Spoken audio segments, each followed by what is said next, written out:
Genus का Surja 1125L system है। ये एक प्योर साइन वेव इन्वर्टर है। अब हम इसका पावर बटन दबाते हैं।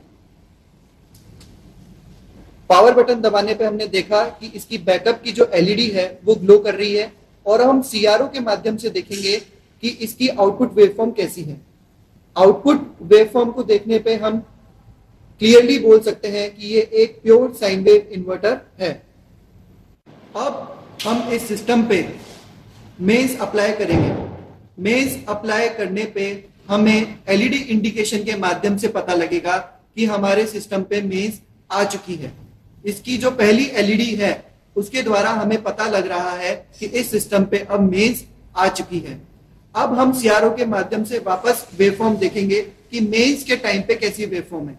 देखिए, मेंस के समय पे भी जो वेवफॉर्म हमें दिखाई दे रही है वो साइन वेव ही है, जो सेम हमारी बैकअप के टाइम भी दिखाई दे रही थी। मैं वापस से इस सिस्टम पे बैकअप डालता हूं, यानी मैं मेंस कट करता हूं, जिससे आपको पता लगेगा। देखिए, मेंस और बैकअप दोनों समय पे इस सिस्टम की वेवफॉर्म साइन वेव है।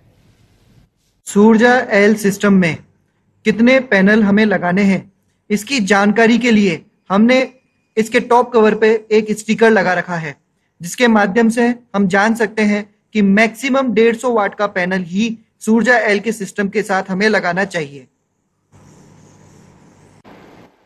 अब हम पावर एनालाइजर के माध्यम से कुछ चीजें देखते हैं और उसको समझते हैं। ये हमें इनपुट वोल्टेज बता रहा है, ये हमें पावर फैक्टर बता रहा है, और ये हमें इनपुट करंट बता रहा है। आप देखिए कि जीनस के जो सिस्टम होते हैं, जो प्योर साइन वेव इन्वर्टर्स होते हैं, उनका जो इनपुट पावर फैक्टर होता है वो काफी अच्छा होता है। वो लगभग 0.9 के आसपास होता है। अब मैं इस सिस्टम की चार्जिंग करंट आपको दिखाता हूं। इस सिस्टम की जो चार्जिंग करंट है वो अभी हमें मेंस के द्वारा जो चार्जिंग हो रही है वो 14.4 एम्पियर हमें दिखाई दे रही है। सूर्जा 1125L सिस्टम एक PWM based solar hybrid inverter है। इसके अंदर 10 एम्पियर का इनबिल्ट सोलर चार्ज कंट्रोलर है। सोलर सिमुलेट करने के लिए हमने यहां सेटअप में एक पावर सप्लाई लगा रखी है, जिसके माध्यम से हम सोलर डालेंगे। आप देखिए कि मैंने सोलर करंट इस सिस्टम पे अप्लाई कर दी है। 21 वीओसी के आसपास मैंने पैनल का वीओसी बना रखा था, वो मैंने पावर सप्लाई के माध्यम से दिखाया। अब इसमें मैं देख रहा हूं कि कैसे सॉफ्ट स्टार्ट होके अच्छी तरीके से सोलर करंट सिस्टम में जाएगी। 10 एम्पियर का चार्ज कंट्रोलर कैपेसिटी है। अभी हमें दिख रहा है कि 9.5 एम्पियर हमें सोलर करंट मिल रही है। सिस्टम पे हम देख रहे हैं कि जैसे ही सोलर प्रेजेंट हुई वैसे ही सिस्टम की दूसरी एलईडी ग्लो कर गई, जो कि सोलर का इंडिकेशन देती है।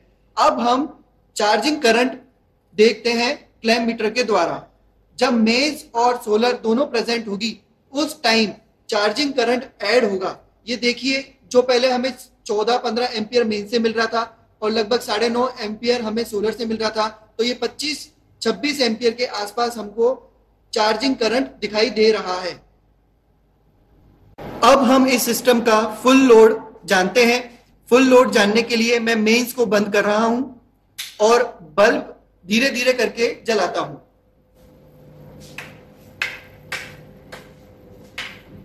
इस समय मैंने 500 वाट का एक बल्ब, 100 वाट का एक बल्ब, 60 वाट के 2 बल्ब जलाए हैं। इस तरीके से 720 वाट का बल्ब लोड मेरा सिस्टम कैपेबल है फुल लोड चलाने पे। अब हम सूर्जा 1125L सिस्टम की लो वोल्टेज पे चार्जिंग करंट को देखते हैं कि मेंस के द्वारा ये कितने एम्पियर से चार्ज कर सकता है। अभी मैंने सोलर को ऑफ कर दिया है और पावर एनालाइजर के माध्यम से देखते हैं कि 120 वोल्ट इनपुट वोल्टेज अभी आ रहा है। इस पे क्लैम्प मीटर के माध्यम से हम देखते हैं कि लगभग 5.5 एम्पियर से सूर्जा 1125L सिस्टम बैटरी को चार्ज कर रहा है। अब मैं 120 वोल्टेज के बाद 140 वोल्ट करता हूं।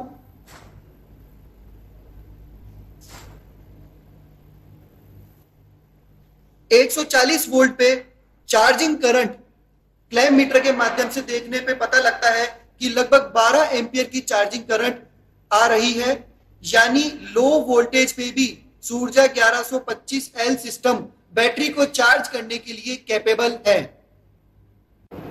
अब हम इस सिस्टम की लो इनपुट वोल्टेज लिमिट को देखेंगे, जिसके लिए अभी हम वेरिएक के माध्यम से हमारा इनपुट वोल्टेज को धीरे धीरे कम करेंगे और हम देखेंगे कि किस वोल्टेज लेवल पे हमारा सिस्टम बैकअप पे शिफ्ट होता है। अभी 128 वोल्ट है, लेकिन हमारा सिस्टम अभी भी मेंस पे है। धीरे धीरे वेरिएक को हम कम कर रहे हैं।